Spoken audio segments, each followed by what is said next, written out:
But the political situation has now taken a new turn as the House of Assembly issued a notice of gross misconduct against Governor Siminalayi Fubara and Deputy Governor Ngozi Odu. This latest move is perceived as a significant step in the speculated efforts by aggrieved lawmakers to initiate impeachment proceedings against the governor. The power tussle between the legislature and the executive is showing no sign of abating, as the House seems to have been pushed to its limit. Speaker Martin Amehule read on the floor of the House a notice sent to him from 26 lawmakers containing allegations of gross misconduct against the governor.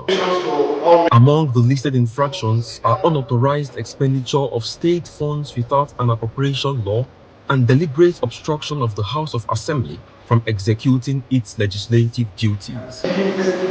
With lawmakers resolute in their intention to investigate and act on these allegations, Governor Siminalayi Fubara faces yet another challenge to completing his first term in office. With reference to acts of gross misconduct in the performance of the functions of the office of the Governor of Rivers State, Mr. Siminalayi Fubara, GSS-RS.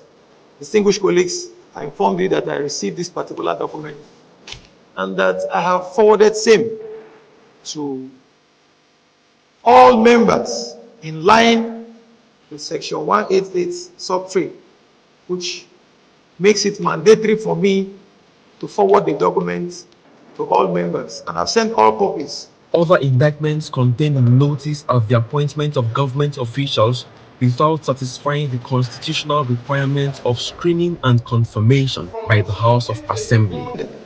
The lawmakers listed the seizure of their salaries and that of the clerk of the House.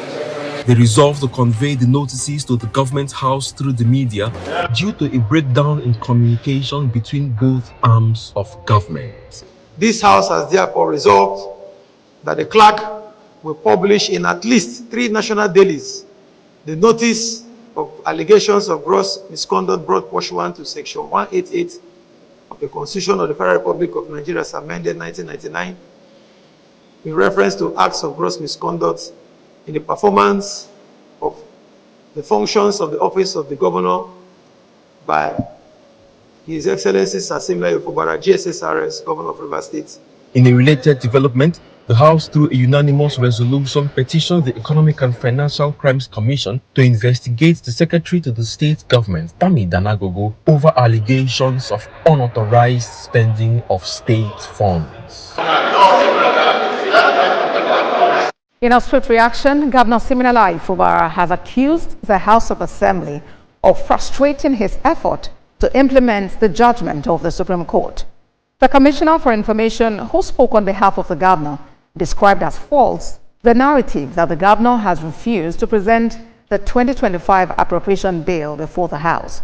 He said the House had repeatedly declined to accept letters from the governor, indicating his interest to make the presentation.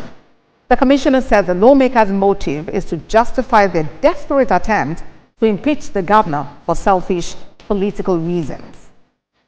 Siminalayi Fubara, who by all intents and purposes is prepared, willing and ready to represent the 2025 budget and carry out full implementation of all aspects of the bizarre and utterly controversial judgment of the Apex Court for the sake of peace, is being misrepresented and painted in bad color as not ready to comply with the judgment. Should this opportunity to pull the state from the precipice fail, the people and residents of the state, without exception, are bound to suffer avoidable calamities of economic, social, and political upheavals that might sink us deeper into unimaginable crises.